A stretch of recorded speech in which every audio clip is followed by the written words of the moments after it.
Washington Pod presents Earl Nightingale. Here's something worth keeping in mind.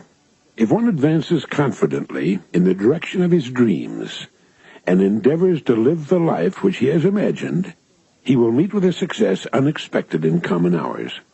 It was written by Henry Thoreau, and it contains a truth most people do not even dream exists. If they did, the whole country might be turned into total chaos.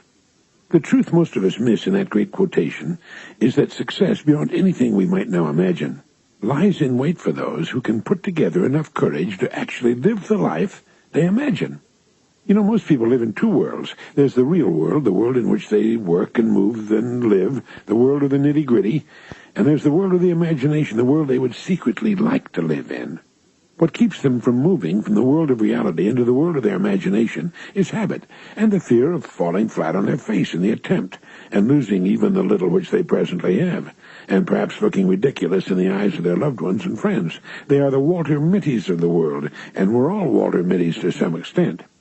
What we fail to realize is what Thoreau discovered, that if one advances confidently in the direction of his dreams, and endeavors to live the life which he has imagined, he will meet with a success unexpected in common hours. Thoreau knew this because he did it. So did Gauguin, the painter. So have thousands of others who have found to their delighted surprise that life pays off most handsomely when we're doing that which we most want to do, when we're actually living the life we have imagined for so long. It certainly doesn't mean that we run off after every vagrant whim. But it does mean that we should live the life that we know deep down in our very being that we would most like to live. It means that we should be doing that which every indicator of our makeup, every fiber of our being tells us we should be doing, and has been telling us for some time. Gauguin didn't tear off for Tahiti the first time the delightful thought popped into his strange head, nor did Thoreau go to live at Walden Pond the first time the idea struck him to go off by himself and meditate and think and write and try to discover for himself what was important and what wasn't.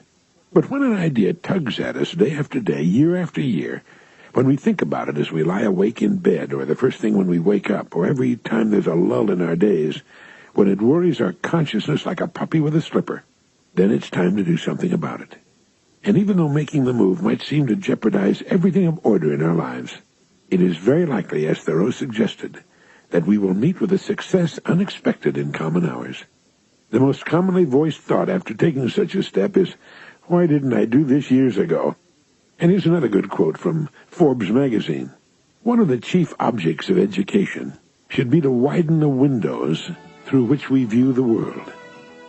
It's by Arnold Glasso. How wide are your windows?